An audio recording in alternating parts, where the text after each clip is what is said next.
good morning. This is the video lecture of psci 168, video lecture 6. Good. So we were working on forces and structures last time. I'm going to review that and continue it and then keep moving on. Now, ordinarily, I show quite a few slides of these things. I have a collection on my computer. But here I'm basically listing these things, giving a description and asking you to look them up, get some nice printouts of some pictures. I think you'll discover all kinds of amazing things.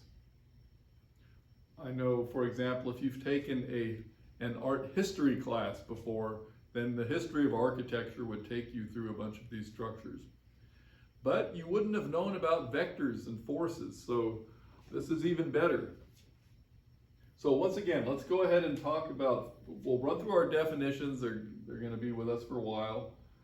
And we'll look at the structures. I'll add a few more, and we'll see how far we get. Okay, so we had force. So let's just title this Force Structures and I think we'll get to the law of the balance. You guys will be physicists before we're through with all of this. Here we go. So force was a push or a pull.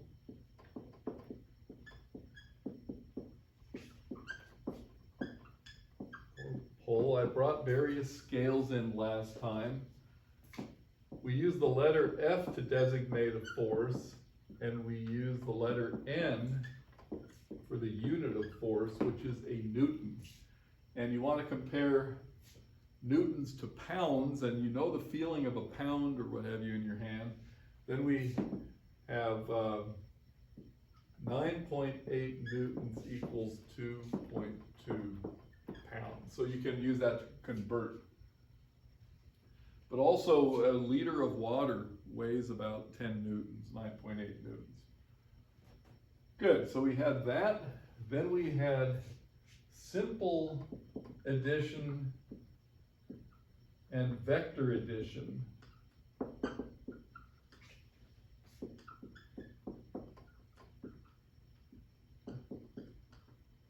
Addition of forces. So that was our next point. And this vector addition meant that forces add like arrows. You have some really interesting phenomena. The force is a particular direction, a directed thing. That's why we call it a vector. So you'll monitor in your notes. Arrows, okay? And the prototypical example of that is that if you have a 10 Newton weight and you hook it up to scales with strings as shown right here, yeah, the hook goes anyway, we had our scale. They were not reading 5 plus 5 equals 10. In the vector addition, you basically had this triangle, and it was the two upward red arrows here that were your 5 newtons and 5 newtons. So if we made that the length, 5 and 5, that was our 10, 5 newtons plus 5 newtons. But the actual tension in the string was along the black line here, and I just measure off 5, 10, 15, we're looking at about 20. But that all depends on the angle, and I thought we had a pretty good presentation of that last time. So yeah, there are these forces acting along a direction, and that's why force is a vector. So the next thing, after learning about this, was to see the application to structures, architectural structures. And I'm going to run through them quickly again and then extend the list to a few more interesting things. So what do we have here? And these were the structures I wanted you to get nice printouts of, get some nice images going, print them out, add them to your book. So the structures, the first one was the post and lintel. So you look this up, and we're going to do a little discussion of Stonehenge later, coming up soon. And the nice thing about this is you can see the idea that these posts, for example, are pushing up with two forces, and this thing has a force pulling down, a weight, right? And so this was still simple addition of forces. The next one I should have done, I didn't do it in order, was the roof gable. This is actually key to a lot of problems. You've got walls. You've got the roof like this. Let's see if we can do a little better job. Make it a little more symmetric, okay? And what happens is the weight of this thing, with or without somebody standing on it, by the way. The other picture we had someone standing on it. The weight is a down vector, but there's an outward push. It's just the inverse of this thing here. And the upshot is that these walls are being forced outward, and you have to do something. There's a natural force outward, and it's going to be there regardless. And you have to find a way to overcome it. So with the roof gable, we have a nice example of a triangle. Remember, we used triangles here, right triangles here. Now if we go in order here, we're looking at the arch, the Roman arch, and with the keystone as its crucial feature here. And I really encourage you to get some good printouts, because they're just wonderful Roman arches, bridges, aqueducts, etc. So arch, bridge, aqueduct. I'm really curious to see what kind of images you guys find and enjoy and print out into your book there, because there are some famous bridges that are still standing after 2,000 years, and they have many Roman arches, different types of Roman arches. Okay, so we had the Roman arch, we had the Gothic arch. So the Gothic arch is not based on a semicircle, it's more pointed. Okay. And when it comes to the Gothic arch, you want to look at some images of Gothic cathedrals, because the cathedrals had a towering skeletal structure with lots of stained glass.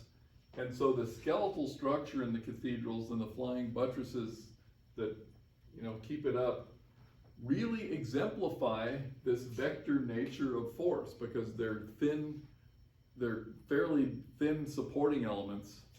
And so the forces have to go directly along the elements. So I'm just going to put a list here. For your Gothic arch, you're looking for, Gothic cathedrals. See what you find there. Flying buttress. This is what we talked about last time. Flying buttress. And see if any engineers have posted some analyses using vectors and directions. I know there's been some work done on this kind of thing. Interesting. Good.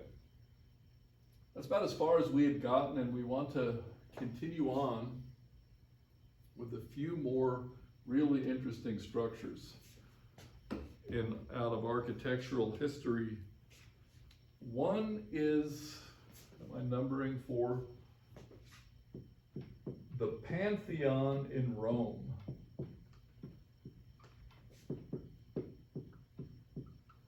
Pantheon in Rome, you look that up. It's an amazing temple, a couple thousand years old. It's based on, the construction's interesting. If you base it on a sphere, the upper half of the interior is a dome, and the lower half is a big cylinder called the rotunda, actually based on the sphere. And this upper part was poured concrete, kind of a step structure. So the inside, and they took out the middle, it's called the oculus. So they actually have, this thing's 150 feet high, okay? So they took out the middle as an opening, quite wide. You can see it from satellite views of the Earth. And that lets in the sun, and it'll also let in some rain, and then there'll have to be a drain at the bottom. So the Pantheon in Rome is based on this, and then inside, you know, it's a structure like this, and on the outside there was kind of a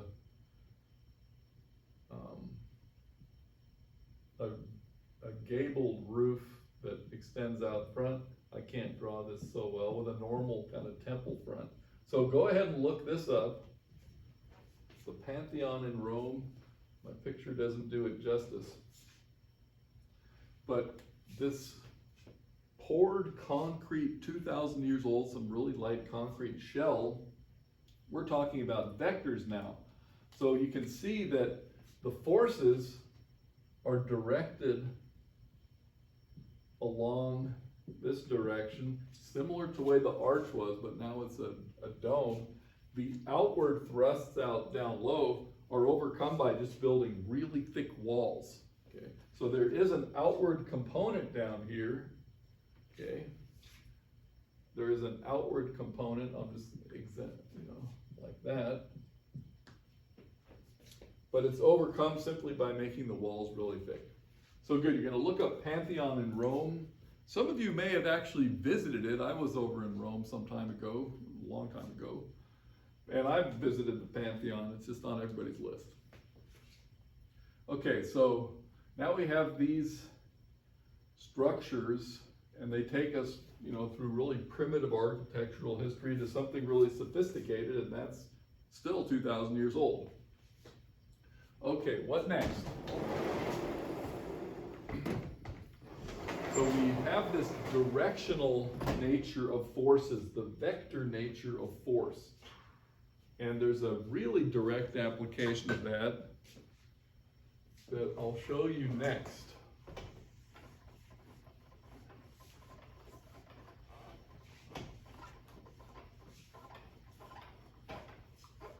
And this is something you'll observe in a number of places.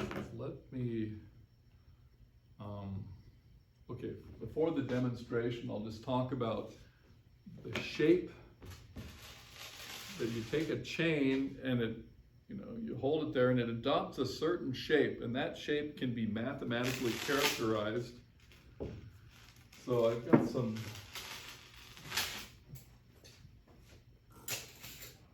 magnetic little pins here that can allow me to work at the board here without having to get help from a student. Okay, so here's a chain, and you know, chains, they hang in a very graceful arc type of shape there, and it has a name. And before I name it and characterize it, you can put these in together more, and you'll have that. Is the curve same or different? Actually, the mathematical shape, the bottom part of this curve here, is the same as this curve when I pulled it flat. Okay, so this is just the bottom of the previous curve. You could say expanded a bit. So this curve has a name. It's called the catenary. And the catenary is the shape that a hanging chain assumes just under gravity. So shape assumed by a chain hanging under gravity. In fact, let's call it a uniform chain, otherwise you'd have slight differences. A uniform chain or sufficiently flexible rope under gravity. So that's the catenary. Okay. Very graceful shape. Okay, so what does this have to do with forces? Well, you saw me hang this chain up, and it's completely flexible. And what that means is the tension in this chain is exactly in the direction of the chain. So for example, if we were to ask what force is pulling on the chain, we'd put an arrow like this, because that's the direction that the chain has right at the top. Okay. And the same over here, we'd have a force there. And if we went down the chain a little bit, we'd take a point tangent to the chain, and we'd say, you know, there are forces acting this way and that way in the chain. So the forces are always forces, and that is a tension, it's a pull, right? Tension.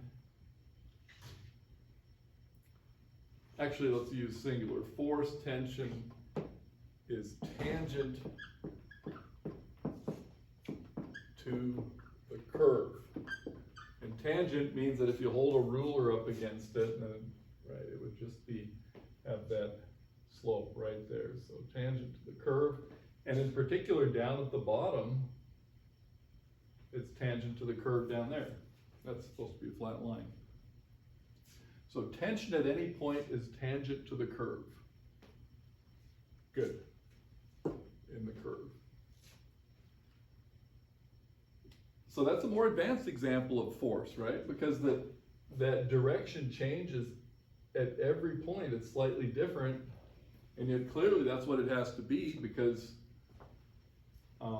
if you take the chain down, you know, it's just completely flexible. Okay. So here's what I'm going to do. This is kind of a fun project. I'm going to do a particular application, a particular construction application. And let's see here. We have to choose this just right. Okay,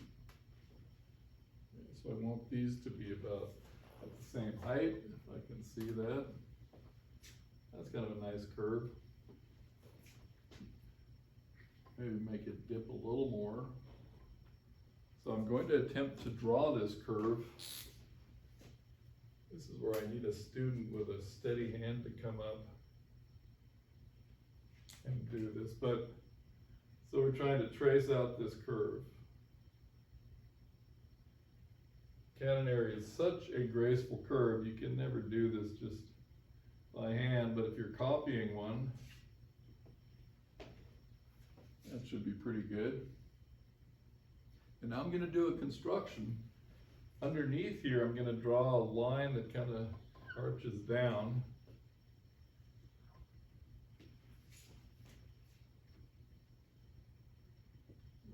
Draw a couple of towers here. Okay. And you see what I'm building? I'm building a suspension bridge. This is the road. Okay. Now, if that were all that's going on, we would not yet have the bridge. There are two things. We have to attach to this really large cable a bunch of thin cables here. And you know, take a look at the pictures of the Golden Gate Bridge, the Brooklyn Bridge, at these famous suspension bridges. And what else do we have here? Use a little more color. So these towers,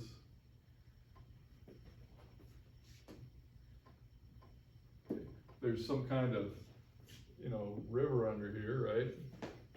Like I drew the other day. there would be forces pulling in, just like we had with our original problem with the scales, and we would have to anchor this somehow to the side of a hillside. So that's why you'll always have these cables coming out here, okay? Otherwise it would be pulled inwards. So you have that.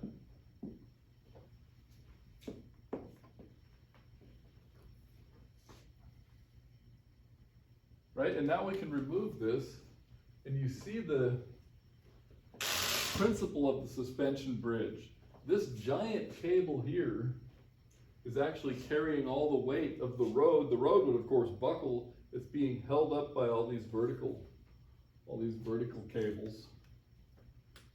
And the tower would be, both of them would be pulled inwards, except that we're anchoring it to the other side. So all of these curves here are tension, involve tension forces, and the directions are always tangent to the curve. Okay, so you get your suspension bridge. And the reason the arc is always so beautiful is because it's just what nature chooses to produce here. So it's hard to draw one that nice just by hand. You have the chain there, you can do a little better job. So yeah, there's our suspension bridge.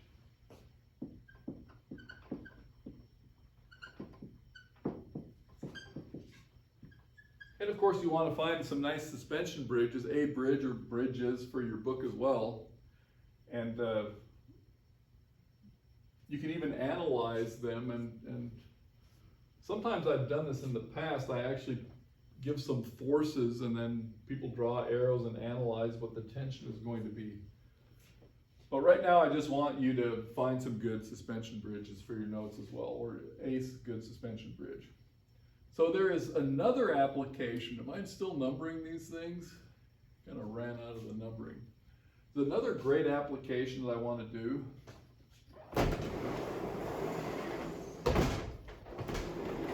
And that again starts with the catenary. And we just saw the principle of the catenary. Let me erase this first. That the tensions are tangent to that curve. Very naturally, tensions are tangent to the curve. So now we're going to do a different construction. We will hang a cable chain, and the shape we're looking for now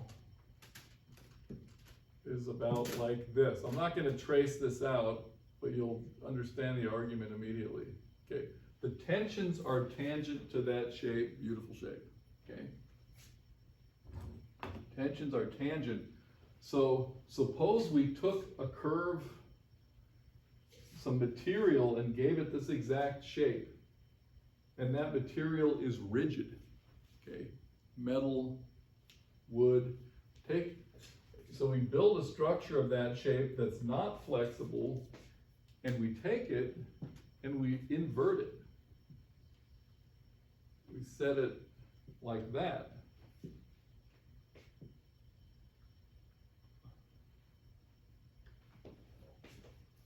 Well, this is now a structure that solves the original problem of the arch perfectly, because the forces here, all of these downward forces, are being sent through the structure exactly along the shape of the structure. There's no innate tendency to buckle, and you see why that is.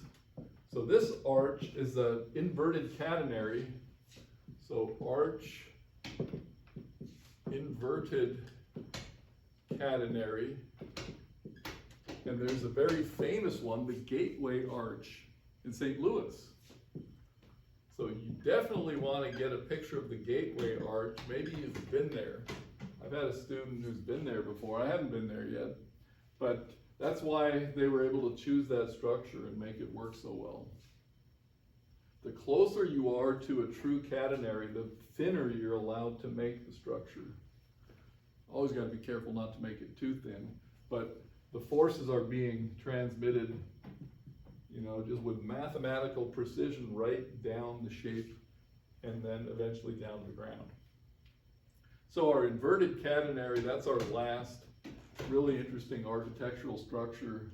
And all of them exemplify the vector nature of force.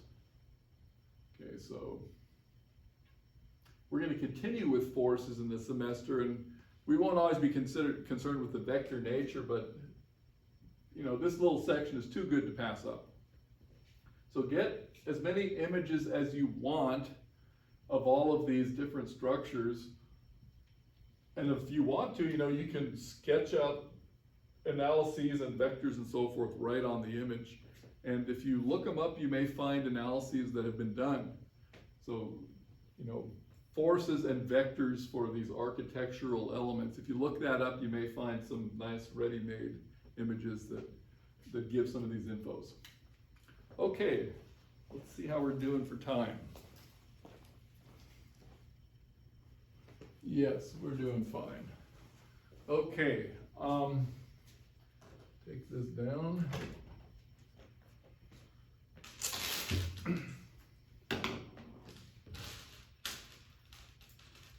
Tying a chain in a knot, is that a good idea? Don't do this at home. Okay, we got that.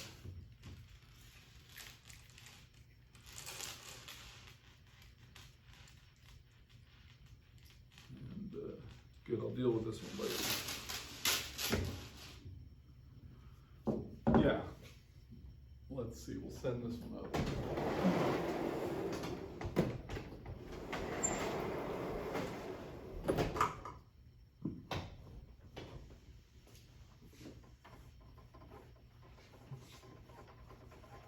Yeah, like I said, ordinarily I'd show you a bunch of pictures of this.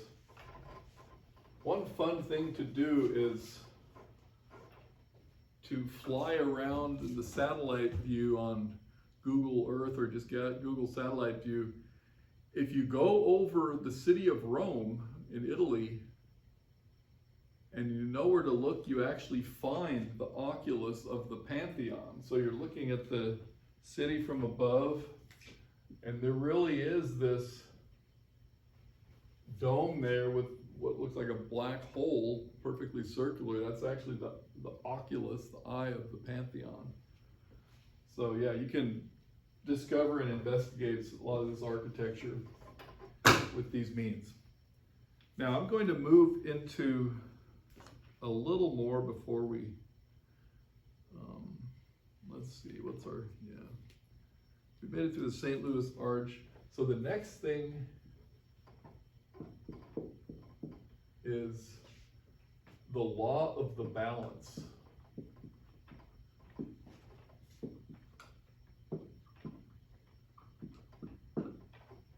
And we like to actually build a little balance and demonstrate this stuff as a project for everybody. And I'll show you that too. But what I'm going to do is just draw it for us. Let's see, blue, red, better. So the law of the balance is like this. You have, imagine, well, first of all, I've got my meter stick. You know, I can, best way to look at it right here. You know, I can balance it on my finger here. And if I put equal forces, you know, I could keep the balance. And you guys maybe know what a teeter-totter is. And then you'd say, okay, we're going to put the big kid here and the little kid further out on the outside. There's a mathematical relation to the balance. And that is as follows. So imagine we have a uniform stick of some sort, completely balanced, suspended by a loop. Okay, so it's suspended. We have a stick that's suspended, and we now hang a weight, and we hang another weight, and we get the weights to balance like that. So we have that, so it's still horizontal. So how does that work? The weight is a force. So I'm just going to name this one 1 and this one 2. And what we have is a force, which is the weight F1. Okay. Just wanted to draw an arrow there. Okay. And over here, we have F2. Now you have enough experience to tell me this one is greater, right? Because it's closer. Mathematically, if we measure the distance to the suspension, and we'll call this L1, and we measure this distance L2, then you'd say, okay, F1 is larger, L1 is, F1 is larger than F2, L1 is smaller than L2, okay? This is intuitive because by experience we've done things like this. And the actual law is that these products, which are called moments or torques, F1 times L1 is equal to F2 times L2. There it is, that's the law of the balance. And you can put in as many numerical examples as you want. For example, if this is twice the weight of this one, then this here is twice the length of that one, right? It's just these products work out like that. So you can get some practice doing this. Now what we've done in the past in this class is we construct a balance because we have we take a ruler with a string in it and we put the string, I'll just point this out. If you guys want to do this, a flexible plastic ruler is fine. And right at the center point, I'll draw this here. So now this is actually that flexible ruler. Instead of putting the hole right in the center, you put it up towards the top. And what that does is it makes the thing stable enough to not always be tipping, right? So it has a little stability if you put the hole near the top, which is what I did here. Got my loop of string. Well, I'm going to hang this thing from the board and see if we can do an interesting calculation. Okay, so now I have, this is the law. And the other project that we have is to construct a circle and a square where this circle is of radius r. You just choose any radius you want, and this square has the sides 2 times r. That's why this circle fits exactly in the square like that, okay? And clearly, if you use the same material, the square is heavier, greater force than the circle, okay? So if I hang the circle and the square should go closer, and well, let me hang this. I'll tell you a couple more stories then. So this thing should go closer than this one, and should be about like that. Bingo. In the class, what I like to do is part of my exam, an in-class exam, is everybody has one of these because they put one together. And then I give them a mystery weight. I just give them a mystery weight and they have to weigh it against a known weight and tell me what the mystery weight is. Okay, so we're not going to have that much fun, but you guys could pick up a clear plastic ruler and some thin string, nylon string that you can make loops with. One more point, if you want this to be a little more functional, you get 2 paper clips of the same type. They have to be the same kind of paper clip, and you can make a little slider here so that this thing doesn't just always fall off. Okay. But you can make a little basket hook. But anyway, so apparently this square is a little bit closer than the circle. But here's where our interesting calculation is going to come from. So we have the law of the balance, and my example is circle R and square 2R. And what that means is you've got a circle of radius r, the square was exactly 2r on the side, okay? Circle, square, 2r. Can't slide this up, so I'm going to erase the law over here and continue on. This is going to tie into what we had done before. So what we have is we want to apply the law of the balance to this. Okay? And because these things are made of the same cardboard, the weight or the force is proportional to the area. Okay? So force equals weight is proportional to the area for square and circle. Circle, write that down. Square and circle that we're talking about right here. So let's do our calculation. And I'll just F1 L1 equals F2 L2. Forces are proportional, so what's the force over here is proportional to the area. So it's 2R, the quantity squared, L1 is equal to pi r squared. Remember, pi r squared is the area of the circle times L2. Or 4r squared L1 is equal to pi r squared L2. Well, here I've discovered a way to measure, get an estimate of the number pi by measurement, because you'll notice it doesn't matter what your circle was, we can cancel. Okay, the r squareds from both sides. And then by implication here, pi is equal to, what is it? 4 times L1 divided by L2, where L1 and L2 are measured. And in fact, what I did was I took 4 units from the center here, so I have a 4 here, and I have about 3 1/4. To be honest, it's a bit less than 3 1/4. Okay. So what I'm finding here is pi is approximately, so my example, I have pi is equal to 4, and then my L1 is 3.25, and my L2 is 4.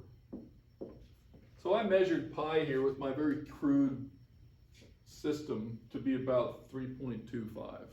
Okay, what do we know pi really is? Pi is 3.14159, so 1/6. Okay.